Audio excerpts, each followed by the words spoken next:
aku akan menaruh belas kasihan. Kepada siapa aku menaruh belas kasihan? Dan aku akan bermurah hati kepada siapa aku mau bermurah hati. Jadi hal itu tidak tergantung pada kehendak orang atau usaha orang, tetapi kepada kemurahan hati Allah.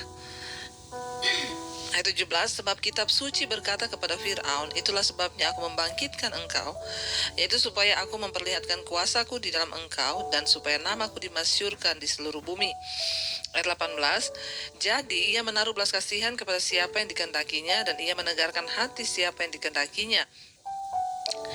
Ayat 19, sekarang kamu akan berkata kepadaku, jika demikian, apalagi yang masih disalahkannya? Sebab siapa yang menentang kehendaknya? Siapakah kamu? 20, hai manusia, maka kamu membantah Allah. Dapatkah yang dibentuk berkata kepada yang membentuknya, mengapa engkau membentuk aku demikian? 21, apakah tukang periuk tidak mempunyai hak atas tanah liatnya untuk membuat dari gumpal yang sama suatu benda untuk dipakai guna tujuan yang mulia dan suatu benda untuk dipakai guna tujuan yang biasa? Saudara yang terkasih, kalau kita membaca firman ini ya, di sana dikatakan Tuhan menaruh belas kasihan kepada siapa ia mau menaruh belas kasihan. Ya, bahkan di sini kita baca juga Tuhan bermurah hati kepada siapa ia mau bermurah hati. Ya, dan di sana juga dikatakan kita melihat saudara bahwa ya semua yang terjadi dalam kehidupan kita di dunia ini itu adalah sekehendak Tuhan. Kalau kita membaca ayat ini ya dari bagian atas ini tentang hal-hal yang tidak dimengerti oleh manusia. Contoh ya, mengapa Allah mengasihi Yakub dan membenci Esau? Sejak dari dalam kandungan Tuhan sudah berfirman bahwa Yakublah yang akan menjadi ya anak perjanjian ya. Dan Esau sekalipun dia kakak, tapi dia akan menjadi yang ya tidak menerima hak kesulungan. Di sini juga kalau kita membaca di atas dikatakan kenapa Tuhan mengeraskan hati Fir'aun sehingga Fir'aun itu membangkit dan dia menawan bangsa Israel. Ada banyak hal dalam hidup ini yang seringkali kita tidak mengerti, saudara. Ada banyak hal yang seringkali tidak bisa dicerna dengan akal logika kita manusia. Tapi mari kita mengerti hari ini bahwa firman Tuhan berkata, ya, semua itu adalah kedaulatan dan kehendak Tuhan. Saya beri contoh saja, misalnya ada seorang ibu yang datang kepada saya dan bertanya, Bu, kenapa anak saya dipanggil Tuhan? Anak saya masih sangat muda, dia dipanggil Tuhan, dia mati dan meninggalkan saya. Kenapa Tuhan mengambil anak saya? Kenapa bukan anak lain yang nakal, yang memang pantas untuk mati? Saudara, tidak semua persoalan di hidup kita ini ada jawabannya. Tidak semua masalah di hidup kita ini dapat kita cerna dengan logika kita. Pada akhirnya sebagai manusia, kita harus kembali kepada kedaulatan Tuhan. Ya, itulah Tuhan. Dia yang berkehendak, dia yang berkuasa, dia yang melaksanakan, dia yang melakukan. Bagian kita sebagai manusia hanyalah belajar percaya bahwa semua yang terjadi itu seizin Tuhan dan itulah yang terbaik. Ya, itu yang terbaik. Ya, seringkali orang bertanya kenapa, kita tidak menemukan jawaban. Pada akhirnya kita hanya menjadi kecewa kepada Tuhan karena kita tidak memahami segala sesuatu yang sedang Tuhan kerjakan. Ada yang berkata, kenapa anak saya meninggal, Bu? Ya mungkin Tuhan lebih tahu, lebih baik dia meninggal sekarang daripada nanti dia hidup tapi dia akan mengalami sakit yang parah atau bagaimana. Tuhan yang tahu, dan mari kita yakini itu adalah yang terbaik.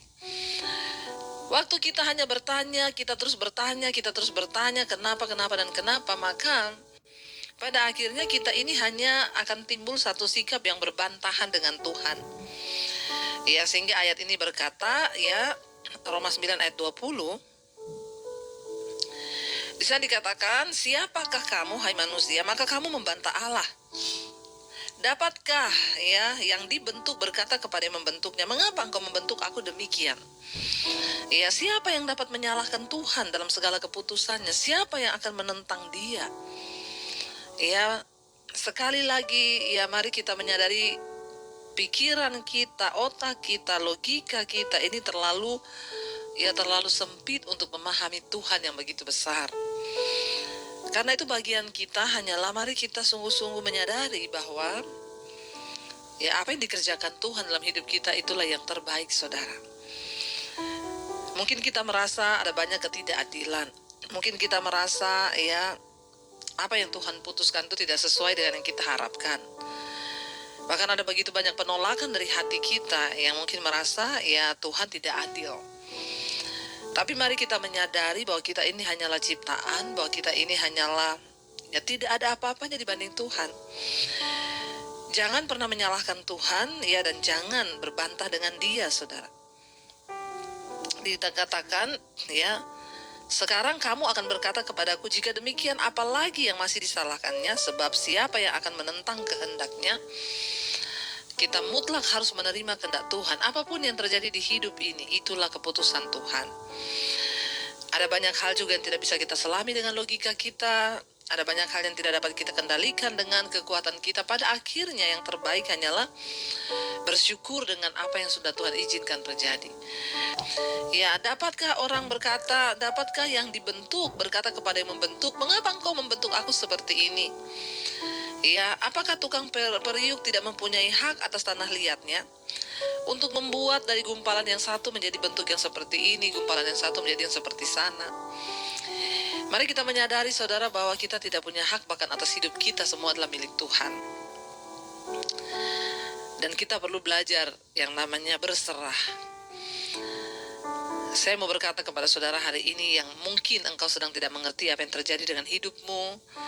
Ada begitu banyak pertanyaan, saya pun pernah mengalami itu. Kenapa? Terus saya bertanya kenapa, dan kenapa.